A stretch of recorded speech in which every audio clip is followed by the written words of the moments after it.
Ladies and gentlemen, thank you for standing by. Welcome, and thank you for joining the SAP Q4 earnings conference call. Throughout today's recorded presentation, all participants will be in a listen-only mode. The presentation will be followed by a question and answer session. If you would like to ask a question, you may press star followed by one on your touchtone telephone. Please press the star key followed by zero for operator assistance. I would now like to turn the conference over to Anthony Coletta, Chief Investor Relations Officer. Please go ahead. Good morning, everyone, and thanks for joining us today. With me on the call are CEO Christian Klein, CFO Luka Mucic, and Scott Russell, Head of Customer Success. On this call, we will discuss SAP's fourth quarter and full year results for 2022. You can find the deck supplementing today's call, as well as our quarterly statement on our investor relations website. During this call, we'll make forward-looking statements, which are predictions, projections, or other statements about future events. These statements are based on current expectations and assumptions that are subject to risk and uncertainties that could cause actual results and outcomes to materially differ. Additional information regarding these risks and uncertainties may be found in our filings with the Securities and Exchange Commission, including, but not limited to, the Risk Factors section of SAP's annual report on Form 20-F for 2021. Unless otherwise stated, all numbers on this call are non-IFRS, and growth rates and percentage point changes are non-IFRS year-on-year at constant currencies. The non-IFRS financial measures we provide should not be considered as a substitute for or superior to the measures of financial performance prepared in accordance with IFRS. As you know, this is Luka's final earnings call with SAP. So before we start, I would like to take a moment to express my personal gratitude to you, Luka, for the close collaboration over the years, for the great partnership, and for the strong engagement with our investors. Congratulations on 27 years at SAP and a fantastic ride. So it has been a distinct honor to work with you with lots of great memories. So I wish you nothing but the best of success. On behalf of the SAP family and the broader community, many thanks, Luka. And with that, I'd like to turn the call over to Christian. Yeah, thank you, Anthony, and really well said. And thanks to all of you for joining us today, and welcome to 2023.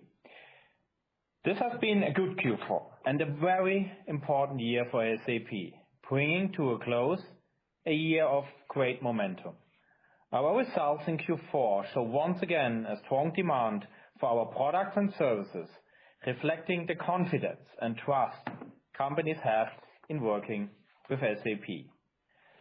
Let me call out some key highlights for Q4. Current cloud backlog exceeded 12 billion euros, up 24% this quarter against the strong compare last year. Cloud revenue grew 22%, and cloud revenue for S/4HANA further accelerated once again, growing at 90%. We reached a tipping point in our transformation as we return to positive operating profit growth of 2%, with a recurring revenue share of 76%, which is up 6 percentage points compared to Q4 2021. For 2023, this is setting us up to deliver expected accelerated total revenue and our promise of double-digit operating profit growth. For full year 2022, we delivered upon all our top and bottom line guidance, with cloud revenue growing 24%, up 5 percentage points from 19% in 2021. S/4HANA cloud revenue grew 79% for the full year. This is compared with 47% full year growth in 2021 and brings our S/4HANA cloud revenue to over 2 billion euros for the first time ever. Our cloud transformation is in full swing, and we have also built a highly resilient business, with recurring revenue up from 75% in 2021 to 79% in 2022. I believe we will look back at 2022 as one of the most important years in our history. It is now over 2 years since we launched our strategy for transformation. We kept our promise and delivered, despite the combined impact of 3 factors: our exit from Russia, our divestiture of Litmos, and the macroeconomic volatility facing the world. Why is our position so much stronger and SAP more relevant than ever? Because our RISE with SAP offering is much more than only a shift of our technology to the cloud. It is a true business transformation offering, and we are focused on helping our customers solve their biggest challenges. First, we enable companies to transform their existing business models and drive simplification and automation of their core business processes to offset inflation pressure. Second, SAP enables supply chain resilience. Supply chains are disrupted and need to be diversified as a result of the pandemic, geopolitical tensions, and shifting business dynamics. We are helping our customers to build more resilient supply chains by connecting the suppliers and providers from the raw material provider to the manufacturer. SAP's business network facilitated over $4.9 trillion of global commerce and 730 million of B2B transactions in Q4 alone.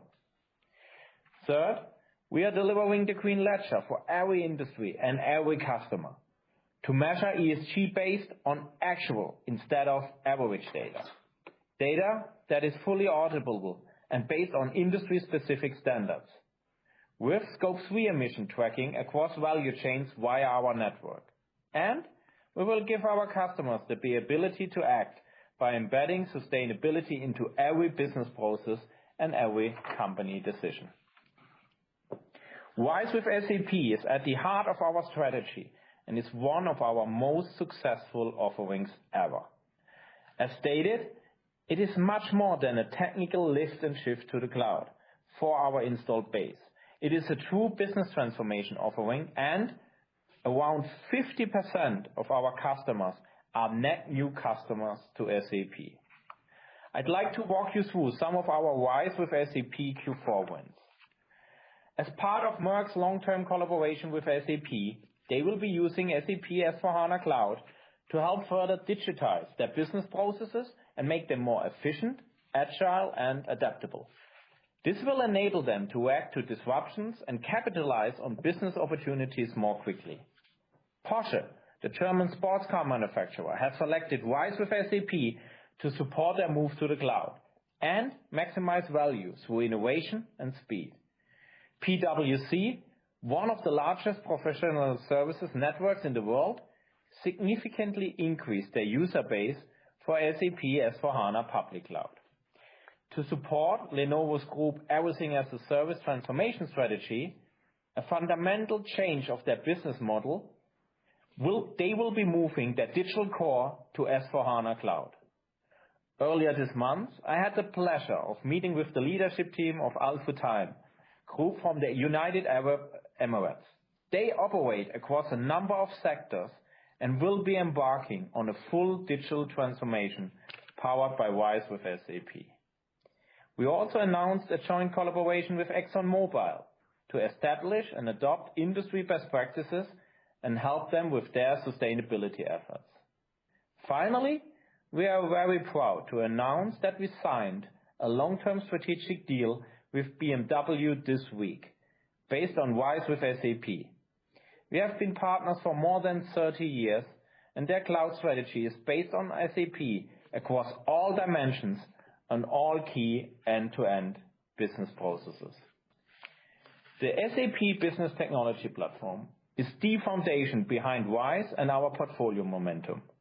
Already today, more than 80% of RISE with SAP deals include the Business Technology Platform as the foundation for integration and extensibility. This is powered by thousands of APIs, integration flows, and low-code, no-code content packages. Lockheed Martin of the US is an example of this. Lockheed's collaboration with SAP began in 1998. They will be now leveraging RISE with SAP to move their core business processes to a secure, managed FedRAMP compliant cloud.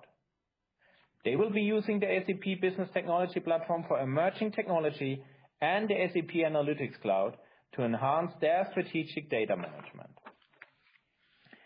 With S/4HANA and BTP at the core, our line of business applications also benefit from a flywheel effect, as it is twice as likely that these ERP customers buy another SAP line of business application.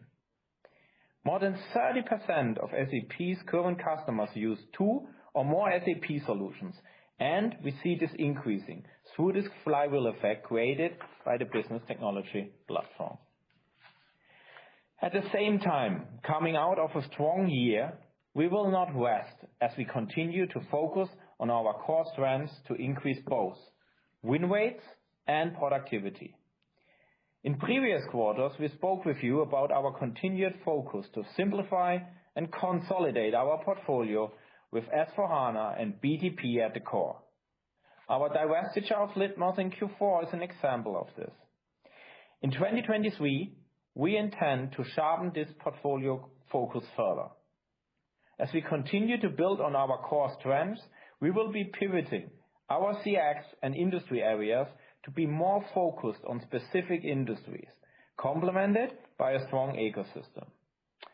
This focus on our core, together with our ongoing optimization of SAP's structure for cloud success, are behind the announcement we made today. The intent to carry out a targeted restructuring in select areas of the company. This will impact up to 3,000 positions and will include a headcount reduction amounting to about 2.5% of our workforce. While we know these changes are necessary, it is never easy to make decisions that affect our colleagues in this way. In the same context, SAP has determined to explore a sale of its stake in Qualtrics. This would be a continuation of the strategy we set at the time of the Qualtrics IPO in 2021.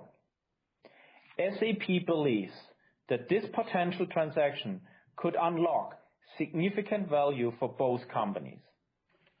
For SAP to focus more on its core business and profitability, and for Qualtrics to extend its leadership in the XM category that it pioneered.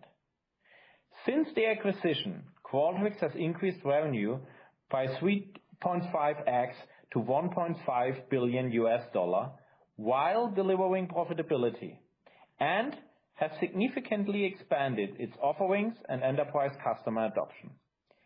In the event of a successful transaction, SAP intends to remain a close partner. A final decision is subject to market conditions, agreement on acceptable terms, regulatory approvals, and the approval of the SAP SE Supervisory Board. SAP has retained Morgan Stanley as financial advisor to assist in the exploration of the sale of its stake in Qualtrics. I'd like to close by taking a look at our outlook and ambitions. As these results have shown, the power of SAP solutions in an increasingly uncertain world is clear. We are providing strong guidance for 2023 despite the continued macroeconomic pressures. The strategic transformation we announced over 2 years ago is in full swing and has reached a significant inflection point. The strength of our recurring revenue base is the foundation which will power our next 50 years at the forefront of business and technology. We will already see a positive impact in 2023, including the promise we made to return to double-digit operating profit growth, as well as accelerated cloud and total revenue growth. For our 2025 ambitions, we are ahead of plan and expect to provide an update to these ambitions later in the first half after the arrival of Dominik Asam, our new CFO. In closing, I can sense both the possibilities as well as the caution that will be required to navigate today's uncertain world. And lastly, on a more personal note, you all know that our CFO, Luka Mucic, is passing the torch to Dominik Asam on March 7. Luka, as Anthony said, you have enjoyed an impressive career at SAP, and of course, the whole SAP family will be always grateful for your commitment and your contributions to our success. I guess today also marks the 37th earnings in your CFO career. And personally, I would like to say you not only many thanks, especially over the last 2 years as a CFO in supporting this significant transformation, but as well for your partner and even more important, your personal mentorship. So many thanks to you, Luca, and all the best. Yeah, thank you very much, Christian. It's a bit hard to follow with business as usual. Thank you so much for your kind words, but also from my side, a happy and healthy 2023 to everyone. Let me start by saying that I'm extremely proud of SAP's solid finish to 2022, demonstrating great resilience in a year that saw certainly many challenges. But despite the extremely volatile business environment, we delivered on our financial commitments for 2022, and we are likewise on track to deliver our growth and profitability commitments for 2023. Our financial performance shows that we kept our promise and thoroughly executed on our plan by being laser focused on building cloud momentum through agility and great cost discipline. This resulted in a successful finish to the year, and I am personally extremely confident that we will carry this strong momentum into the new year. Customers around the globe continue to choose RISE with SAP to drive their end-to-end business transformations. Large cloud transactions with a volume greater than 5 million euros contributed 48% to our cloud order entry for the full year, and an impressive 50% in Q4, the highest number on record. Now let me dive into more details around our financial highlights. Current cloud backlog now exceeds 12 billion euros, continuing its growth at scale to 24%, despite being negatively impacted by approximately 1.5 percentage points from the divestiture of our Litmos business and the wind down of our business operations in Russia and Belarus. S/4HANA current cloud backlog growth accelerated to 82%, driven by the strong adoption of RISE with SAP. In Q4 alone, we added more than 500 million euros to our S/4HANA current cloud backlog, leading to a total of 3.17 billion euros. Cloud revenue this year surpassed support revenue and became the largest single revenue stream for SAP. Our combined SaaS and PaaS portfolio for 2022 continued to grow an impressive 27%, with SaaS cloud revenue up 25% and PaaS cloud revenue up 45%. This strong cloud growth was primarily the result of an outstanding contribution of S/4HANA Cloud and the Business Technology Platform. Driven by this strong double-digit cloud growth and an outstanding performance in services, total revenue was up 5% year-over-year, showing great traction compared to the year-ago period. Now let's take a brief look at our regional performance, where in the fourth quarter, all regions delivered a strong double-digit cloud performance, with Brazil, Germany, and Japan being standouts. For the full year, the Americas increased by 22%, EMEA by 26%, and APJ likewise by 26%. Germany, the United States, and Japan had outstanding performances, while Brazil, Chile, China, Italy, Saudi Arabia, South Korea, and Switzerland were all particularly strong. Now moving on to the bottom line, where our cloud gross margin for the full year continued its upward trend from last year and expanded 2.1 percentage points to 71.3%. This increase was driven by expanding gross margins across all cloud business models, with efficiency gains overcompensating increased investments into the next generation cloud delivery program. The improvement of the cloud gross margin contributed nicely to our cloud gross profit growth of 28%. In the fourth quarter, non-IFRS operating profit grew by 2%, reaching an inflection point in our cloud transformation towards double-digit growth in 2023. Full year 2022 non-IFRS operating profit came in at 8.03 billion euros, a 7% decline, mainly impacted by the decision to wind down business operations in Russia and Belarus, a reduced contribution from software licenses revenue, as well as accelerated investments into R&D and sales and marketing to capture current and future growth opportunities. Earnings per share decreased 39% to 4.08 euros. The year-over-year decline reflects a contribution to financial income by Sapphire Ventures, that, due to market conditions faced throughout the year, was significantly lower than in the same period last year. The IFRS effective tax rate for the full year was 44.6%, and the non-IFRS tax rate was 29.5%. This year-over-year increase mainly also resulted from changes in tax-exempt income related to Sapphire Ventures. Free cash flow for the full year came in at 4.35 billion euros, in line with the revised outlook of approximately 4.5 billion euros.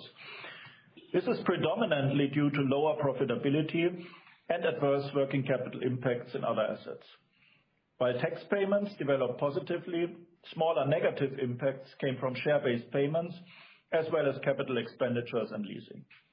In addition, the increased volume of trade receivables sold in 2022, amounting to 800 million euros versus 500 million euros in 2021, had a positive impact on free cash flow.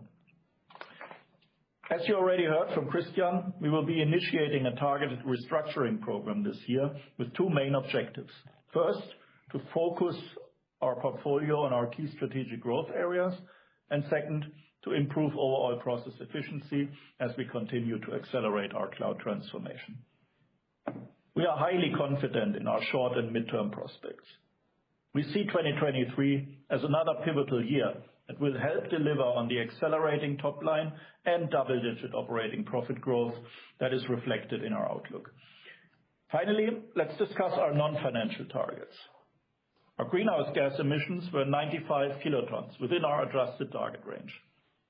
We remain on track to be net neutral in our own operations this year, and we are continuing on the path to achieve net zero across the entire value chain by 2030.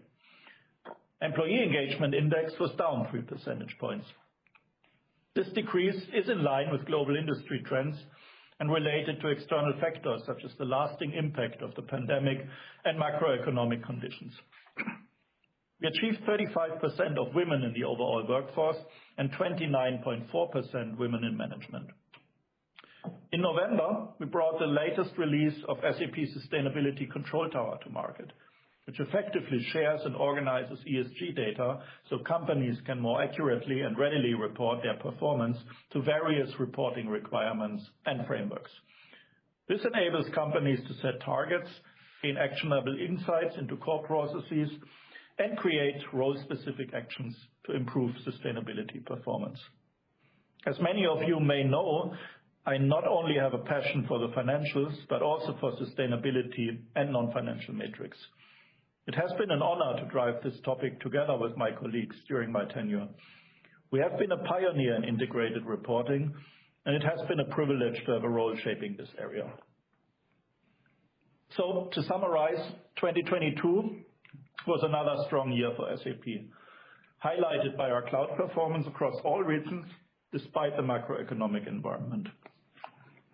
This demonstrates our continued progress with customers who want to transform their businesses into more intelligent enterprises. Even with the challenges that we are seeing in the world today, we are confident in the opportunity ahead. Our 2023 outlook best illustrates that we are now entering the next phase with a pivotal year characterized by business momentum acceleration. And finally, on a personal note again, as you all know, this is my 37th and final earnings call with SAP, and I'm proud to have been part of such a great company. As I'm about to pass the torch, it is exciting to see that SAP is in such a position of strength and moving along on its growth trajectory. Let me also take the opportunity to share my own personal appreciation to all of you and to the broader financial market community. Providing transparency in an open and constructive dialogue has always been my goal. I hope that I was able to live up to this goal despite the often volatile times and the unprecedented transformation of our company in the last 9 years. It has always been a privilege. Thank you very much, and we will now be happy to take your questions. All right, thank you, Luca. And I would like to remind you to limit yourself to one question only, please. So, Natalie, please open the line. Ladies and gentlemen, at this time, we will begin the question and answer session. Anyone who wishes to ask a question may press star followed by 1 on their touchtone telephone. If you wish to remove yourself from the question queue, you may press star followed by 2. If you're using speaker equipment today, please lift the handset before making your selections. So anyone who has a question may press star followed by 1 at this time. Now first question is from the line of Adam Wood from Morgan Stanley. Please go ahead. Hi, good afternoon, Christian. Good afternoon, Luka, and also Luka, best wishes from my side for the future. So the question was just around the fourth quarter cloud growth. We went into the quarter with the 26% cloud backlog growth and ended Q4 with 24%. And yet the cloud growth was 22%. Could you just help us understand, why that anomaly is there, and also help us understand how that accelerates into a higher level, 22 to 25 and 23? Very specifically, is there any issue with the transactional revenue growth in that side of the business that you're seeing in the fourth quarter that would have explained that, please? Thanks very much. Yeah, thanks for the question, Adam, and let me get started, and then in the overarching momentum, perhaps, Christian, you might want to add some comments, or also Scott, on what you see in the market. So, essentially, in the fourth quarter, I think you have to remember a couple of effects. One, and that is something that I flagged on the CCB growth to be expected, we had the divestiture of Litmos, which obviously affected CCB negatively, and together with the continued effect from the Russia exit, that resulted in the 24% CCB growth versus the 26% that we had. Actually, it is also sometimes a matter of rounding where you exactly end up on that. But we are actually very happy with the 24% that we reached.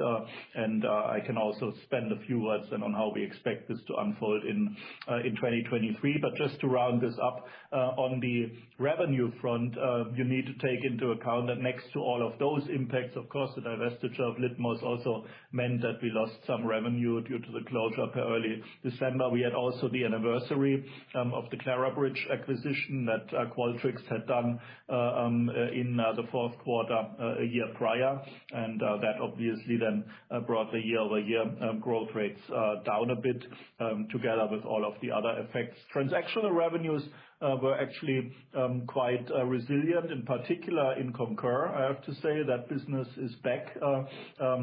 And I was surprised actually a bit that in Q4 they were already back in volumes to the pre-pandemic levels. So they grew actually in the 20s, which is a very decent performance. So it's really mainly down to those divestiture impacts and the anniversary of Clarabridge. When we think about 2023, I would expect a gentle re-acceleration throughout the year, already starting in Q1, because of the strong backlog that we have been building that always comes into the revenue lines with 1 to 2 quarters of delay. And so you should see already a re-acceleration in Q1 that would then further build up during the year. I'm sure there will be more questions around seasonality, but I leave it on that comment for cloud revenues. And then in terms of the forward-looking momentum, I think Christian has already talked about the great success that we had with BMW with the signing yesterday, but perhaps you want to add some more comments around what you see in the market. Yeah, look, and also Adam, from my side, I guess we also provided for the first time today also the total cloud backlog, including not only the annual contract value, but the total value over the lifetime of the contracts. And there you're also going to see that we are also in the meantime have that 34 billion in the books, and this has increased by 35%, versus the 27% we saw at nominal growth in Q4. And so this is also signal that deals like BMW, I mentioned Porsche, I mentioned Merck, there are a lot of large enterprises now following our move. And of course, they have a certain ramp in their contract. So we are actually super confident that we already have the backlog to deliver on our ambition for 2023 and even beyond, together with the recurring revenue share. I mean, the business is super resilient. And I mean, for the year to come, I mean, Scott, we look into Q1 already.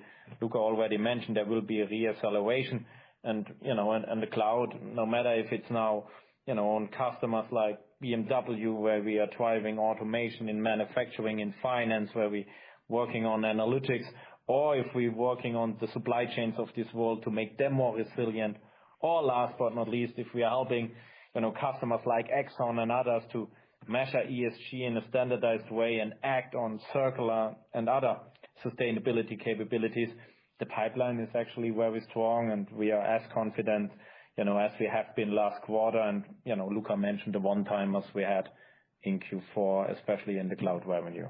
Yeah. Scott? Yeah, probably only two comments to add to what you and Luka mentioned, Christian. So, Adam, the first is you would see in Q4 that we not only continued to grow and rise as the enabler and the flywheel that Christian mentioned at the beginning in the total cloud backlog, the proportion of large customers continues to expand. That gives health to our broader portfolio. So we mentioned many of them today, but you think about Fujitsu, Natuzzi, Tech Mahindra, Sumitomo, Renault, the list goes on. So large organizations which will have that ramp that Christian mentioned. And the reason why they're choosing SAP and rise with SAP is because the market today needs companies they trust. More than ever, trust in the technology, trust in the partnership, trust in a capability that delivers scale, resilience, outstanding capabilities that helps them navigate, whether it be supply chain or sustainability or other aspects. And the other thing that we saw in Q4 was consistent performance across the world. We're a business that we see momentum in all of the regions. We obviously, Luka mentioned some of the countries, but that gives a level of confidence, but also strength that as we move forward, we have a consistent portfolio, we have a consistent business, and no matter where a customer is based and they're headquartered, they're trusting SAP to move forward. So I guess we look ahead with relative confidence, not despite the factors that are outside of our control. Appreciate the detailed answer. Thank you. Thank you, Adam. We'll take next question, please. The next question is from the line of Amit Harchandani from Citi. Please go ahead. Thank you. Hello, everyone. Amit Harchandani from Citi. And before I ask my questions, thank you, Luka, for the partnership over the years. It's been a pleasure over the past decade. Moving on to my question. My question is really with respect to the free cash flow trajectory in 2023. And if we look at it relative to what played out in 2022, quite a few moving parts, right? You had the sale of receivables, there's the dynamic around prepayments to hyperscalers, potentially deferred revenue, there's obviously restructuring next year. So if you could kindly help us build a bridge towards how we arrive at the free cash flow for 2023, and more importantly, how should we get confidence that you're on track to get to 8 billion or potentially higher by 2025? Thank you. Yeah, thanks for the question. That's a detailed one that I guess goes to me. So first of all, when you take a look at where we ended with the 4.35 billion euros, and then you build up, there are a couple of elements here. First, on the negative front, yes, you're right. We have a restructuring that will result also in cash outflows of roughly 300 million. So you need to subtract that, so to say, back. On the sale of receivables, actually, SAP has a long history of engaging in customer financing. In 2022, the 800 million was actually a step up over the roughly 500 million that we had in the year before. But you need to understand the prior year was in the long-term average actually quite a low figure. So the long-term average is more around 700 million. So we, yes, would expect that also in the future in 2023 and in the years beyond, we will have customer financing related cash inflows at the same levels as what we have seen in 2022. So that is actually more or less a wash in terms of how you build the bridge for 2023 and beyond. When you then think about the progression, well, first of all, of course, we expect that we will have a significantly higher profitability in 2023 compared to 2022. That will result also in a higher cash flow performance. You pointed to the fact that we had in 2022 significant prepaid expenses from some strategic transactions that we did with hyperscalers that were kind of a working capital headwind for us, but made sense for us in the long run because we were able to capitalize on better conditions as a part of that. That is something that we don't expect to the same extent to see in 2023 or the further years. Then you need to keep in mind that we have started in 2022 to move our share-based compensation plans to equity settled plans.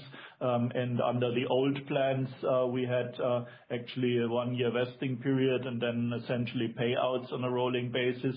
That is now changing, and the majority of our awards that now start to vest actually already after 6 months will then be paid out in equity. We will see starting this year and then with further increases of tailwinds in the following years as the old programs that are cash settled anniversary and therefore don't affect the cash flow anymore, a reduction to the point that we would expect in 2025 to end up only with roughly a bit more than 500 million of cash settled cash flow headwinds, so to say, in the results. It's basically mainly the combination of the increase in profitability as well as the positive impacts from the move to equity settled programs that will define the trajectory. The receivables financing should be neutral for the performance in the future years as we would expect to finance similar volumes as we have done in the past. On the working capital impacts that were particularly pronounced in 2022, I would expect a slight moderation of those. Then it's at the end of the day, the growing profitability in the business, where obviously we don't intend to rest with the growth that we have guided for in 2023, but actually see a strong prospect to further increase the growth rates on the profitability side in 2024 and beyond. I hope that's helpful, at least at the level that we can cover in such a call. Thank you very much, Luka. Appreciate the detail. Thank you, Amit. We'll take the next question, please. The next question is from the line of James Goodman from Barclays. Please go ahead. Yes, good afternoon. Thank you very much. And Luka, all the best for the next chapter. My question is on the Qualtrics announcement. If I could ask you to elaborate perhaps a bit further there on the rationale. Why now when, as you say, the business has matured so much since the original acquisition, and SAP has worked very hard around the integration with certain other assets in the portfolio on the cross-selling opportunities as well. I mean, you talked about a strong ongoing relationship with Qualtrics clearly, but any detail there would be helpful, including circumstances under which you would or wouldn't sell it given what's happened to valuations in the space and whether there's specific use of the proceeds. Thank you. Yeah, I'm happy to answer that question. And look, when we did the first step with the IPO in 2021, we already, of course, have thought and planned, what could be actually, the end goal and what could be our journey together. So you're right, we invested heavily in the last years into the integration and embedding XM into our solutions, and we have seen great sales success and go-to-market success. We tripled sales. But then also, I would say around Q3, Q4, we were sitting together with the Qualtrics management team with Sig and Ryan and said, hey, actually, what we are doing, we can continue to do also in the future by embedding Qualtrics in our products, go to market together, while we can also consider a sale which allows SAP on the one hand side to free up investments and efforts to double down on our growth in the core, which is super strong. You have seen the S/4HANA cloud numbers, the platform is booming. And while Qualtrics can also, of course, go even more out and close another great partnerships, with, other partners in the market. And last but not least, we were jointly also of the opinion that we can significantly enhance also the value for the Qualtrics and the SAP shareholders. And that actually what made us why we came to this decision to consider the potential sale. And it's a great asset. It's by far the best product in the XM category. So we actually also seeing a lot of, interest, and we are very positive about the ongoing process.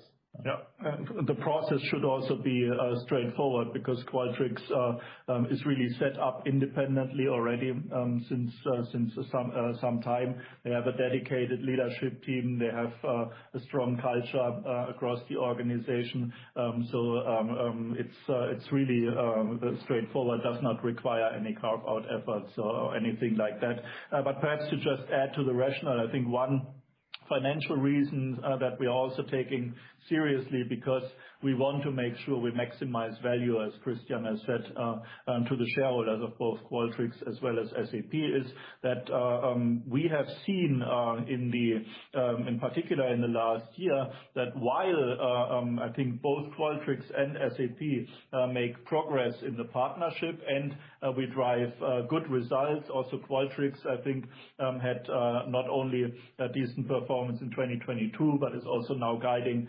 to a stronger profitability while continuing on its march to gain share in the experience management space.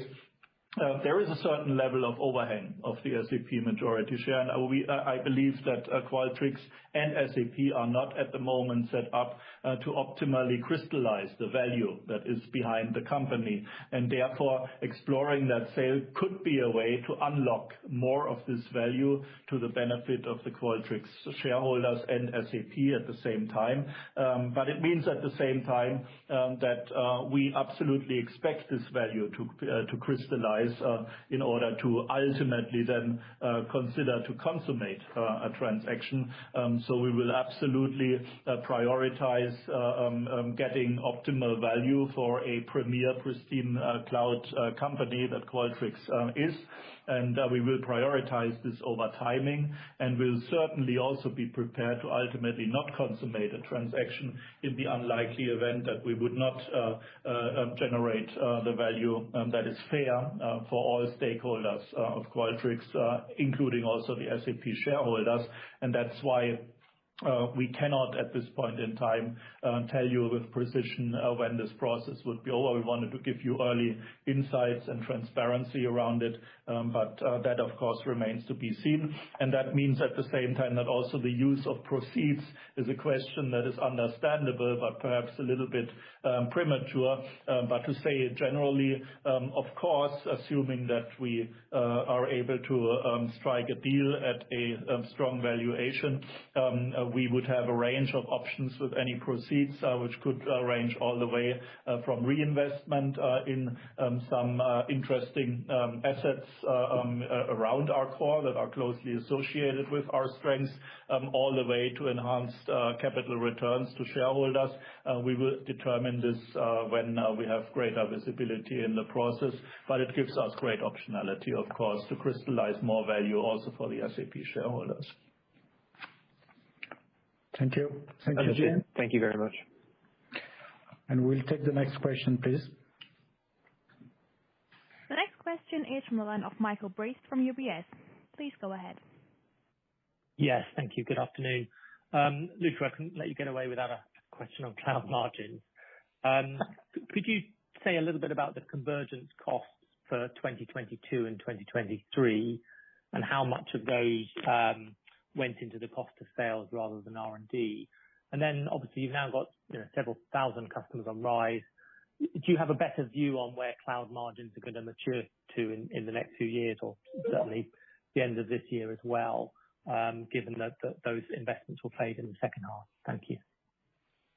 Yeah, and you're always very welcome to pose your cloud margin questions. That allows me to be the only one in the room who can answer them, and that always makes me proud. Now, seriously speaking, in terms of the convergence cost, it was significant in 2022 as we accelerated in order to be ready in time to finalize the program. So we had round about 450 million in total costs associated with the harmonized cloud delivery program. That's significantly more than double actually, more than what we had in 2021.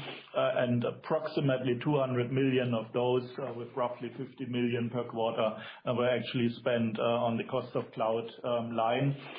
This cost will, as I said, for a couple of quarters, fade away in 2023.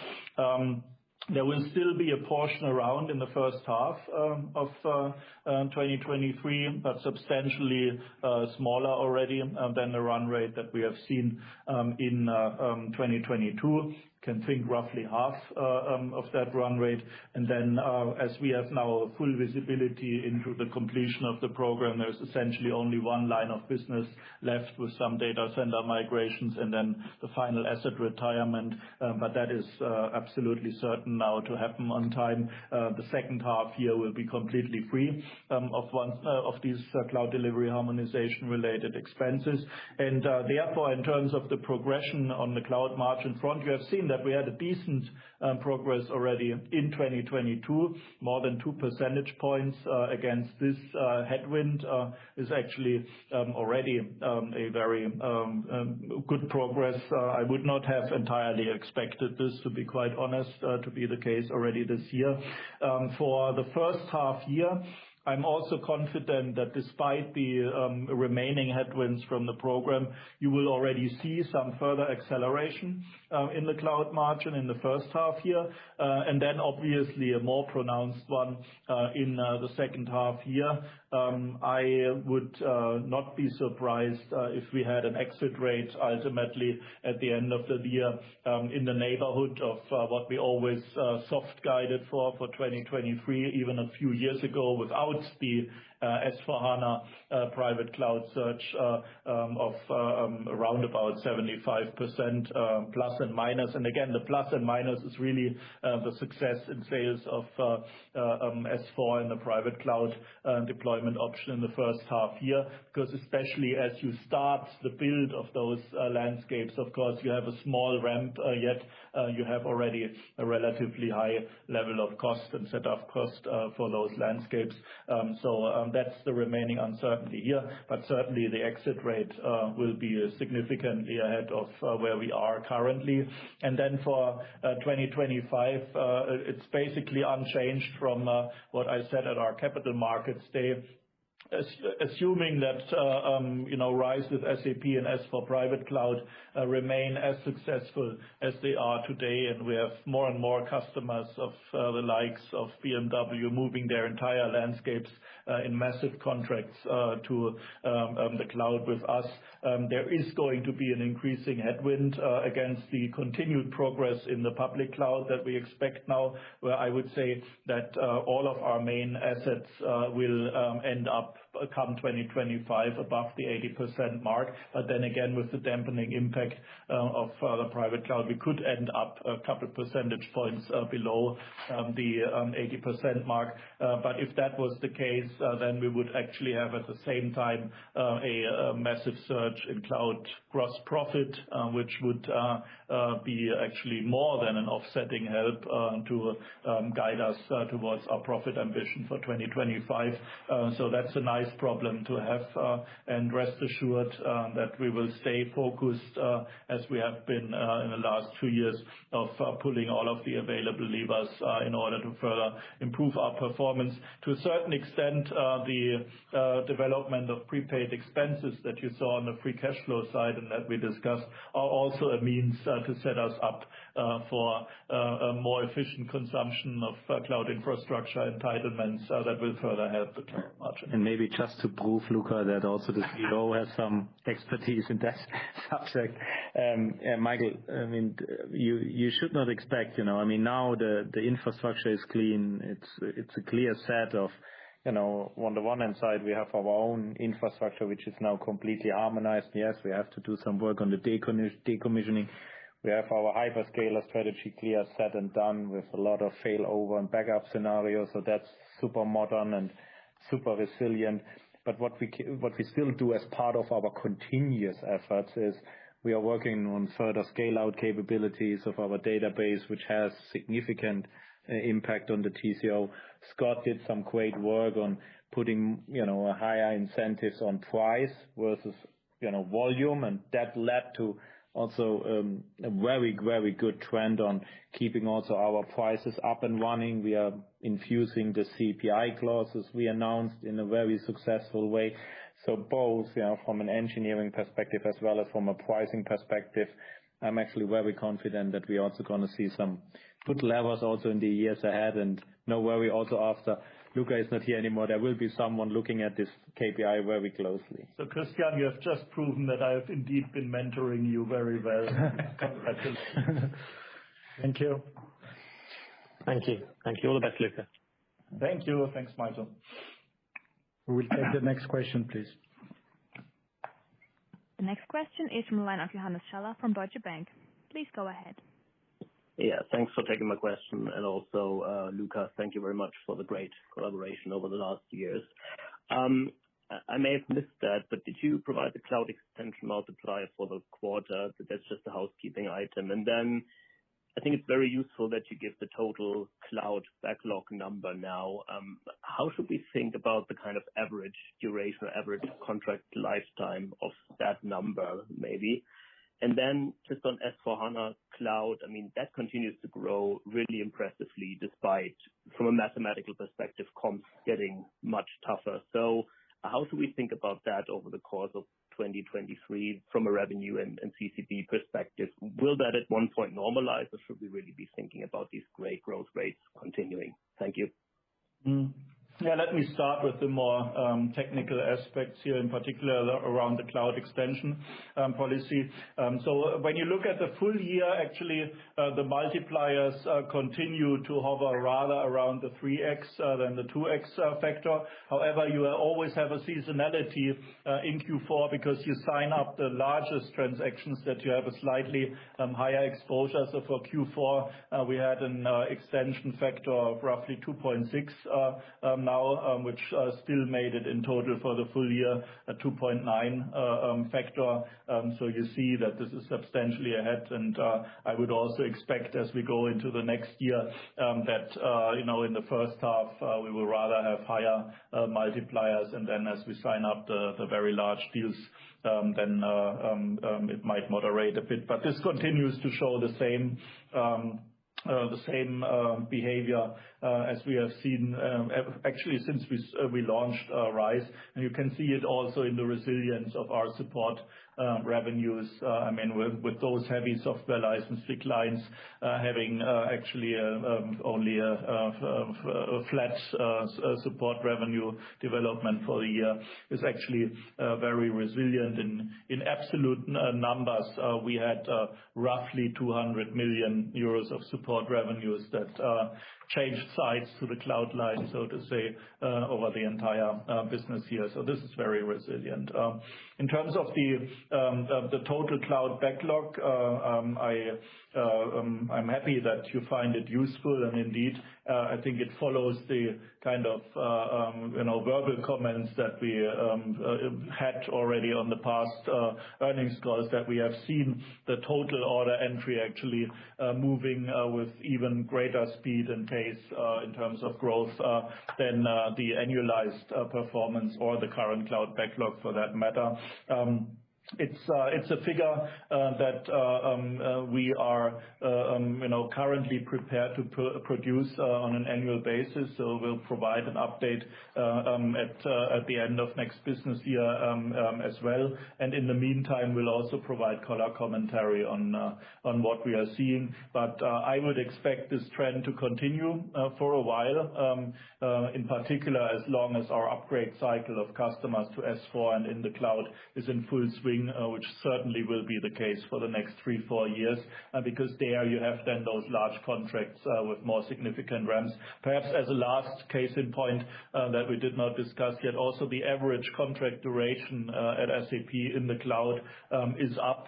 It's by now almost reaching 4 years, and that is another function of those large multi-year deals that we are signing up. And so therefore the TCB is actually a helpful measure, even though, of course, as it's not broken down to individual business years, we'll rather give you a measure of the underlying orders that we have already under the belt for our midterm ambition than a really good predictor of in-year revenues for the years beyond 2023. Perhaps on the S4 cloud revenue number, you might have a view, Christian, but I think it will certainly remain a high growth solution for quite. Look, and this morning I got also the question in the press conference, what about the end of maintenance for our ECC and older ERP version, and do we gonna expand and extend this timeline again? No,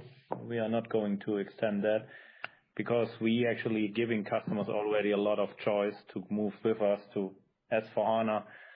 We still have on-prem and guaranteed until 2040, but we of course see now in the meantime big success with our move to the cloud with RISE. And we're seeing that a lot of customers are now left who are now starting with us this journey. You have seen all the large logos, but also important to mention, while there is a lot of business left in our installed base, and we give customers choice, but the predominant share will move with us to the cloud. Especially that the timeline is coming closer with 2027. But of course, we also have seen a 50% net new customer share, and we are putting a lot of work currently into our volume business. So let's not forget, with Julia, Scott, and Thomas, we are working now on, we have customers like Doctolib, unicorns, who actually celebrate go lives in weeks. And we want to activate this channel even more, because the product is really designed also for the small and the mid-sized customers. So while we are moving the large ones and the installed base, we're definitely also not going to rest on the small and mid-sized segment, and we see good business coming in there. We want to activate the channels here much stronger across the world. And last but not least, what we are doing also with the restructuring, look, this is have a moderate impact on 2023, but we are already doing this now, also for the years to come, to also have their strong results, especially also both top and bottom line. But also even more important, we also, with this strategy, activate, our cross-sell potential, because the BTP is now de facto standard. S4HANA is booming, and then we can also increase the win rates of our applications who are circumventing the core, as we have shown on this one slide. That is working, and this is what we are doubling down on. So you can definitely expect a further acceleration, but at a certain point we should really look at the absolute terms, because of course mathematically the percentage growth rates, this is just mathematically then at a certain point of time a question mark. All right. It's very clear. Thank you, Christian. Thank you, Luka. Thank you. We'll take another question. The next question is from the line of Stefan Slowinski from BNP Paribas Exane. Please go ahead. Yes, hi. Thanks for taking my question, and Luka, all the best as well in your next endeavor. Enjoyed working with you over these past few years. So I just wanted to follow up, I guess, 2 quick points just on the hyperscaler relationships. Obviously, they're seeing a bit of pressure in terms of consumption. Does that give you an opportunity to negotiate some better bulk transactions, and is that maybe what we saw there in Q4? And can that also be a tailwind to margin? And then just a second one on the backlog you just talked about, the multipliers, the visibility there. How confident are you about getting to double-digit revenue growth Could that happen as early as 2024, or would that require sort of a much better macro environment in 2024? Thanks. On the hyperscaler engagements, I would definitely say yes, the environment is good. We, of course, in constant talks around our partnership, both technical as well as commercially. And second, about double-digit total revenue growth, 2024, absolutely, it's possible. And as you're gonna see, the recurring revenue share is growing and growing. We are talking about 83% already in 2023. It's absolutely feasible to come to double-digit total revenue in 2024. Yeah, this is clearly our ambition. Yes, Stefan. Thank you, Stefan. All right, very clear. Thank you very much. Thank you, and we'll take one last question. The last question is from the line of Toby Ogg from JP Morgan. Please go ahead. Yeah, hi, thanks for taking the question. And Luca, all the best for the future. Just thinking about the EBIT growth trajectory that we're on, clearly -8% in Q3, +2% in Q4. How should we think about this phasing as we move through 23? If I look back through 22, it looks as though the easiest comps are in Q1 and Q2, but also mindful there are now cost savings in the mix here as well, and there's a phasing element to that. So could you just help us understand the exact phasing or the trajectory of the EBIT growth through 23? Thank you. Yeah, absolutely. Thanks for the question. I have actually expected it and waited for it, as it's a very good one. So we actually believe that our easiest compares and therefore the best performance will be in Q2 and Q3. In Q2, for the obvious reason that last year we had the significant impact of the exit of Russia. Most of it was realized in Q2. And why Q3? Well, because it will be the first quarter where we will be entirely free of the cloud delivery harmonization expenses, and that will be a significant help to the P&L then. The toughest compares are actually Q1 and Q4 for different reasons. In Q4, it's because last year we had the Litmos divestiture, which brought a one-time gain of 109 million in non-IFRS results, and that is not something that at the moment we have in our planning for Q4 of this year. And Q1, because it was still relatively unaffected by the Russia exit, and you must not forget that we had still in the first quarter some revenues in Russia, mainly in support revenues and also in cloud revenues. And for 2023, we plan with zero revenues in Russia. Nevertheless, I would say already in Q1 we should be pretty close to, if not already achieving a double-digit growth. Then we would have in Q2 the highest growth of the year, followed by another very decent performance in Q3, and then in Q4 the growth should moderate again. And for the future years, again, we are expecting an accelerating trajectory, because then in 24 the entirety of the cloud delivery harmonization program will be behind us, and that will of course provide, next to additional efficiency gains that we expect across our business and further progress on the cloud margin, will provide some significant further relief. I hope that's helpful from a planning perspective. That's great. Thank you. All right, thank you. And this concludes our call for today. Thanks for joining. Thanks a lot. Yep, thank you very much. Thanks, everybody. Ladies and gentlemen, the conference is now concluded and you may disconnect. Thank you for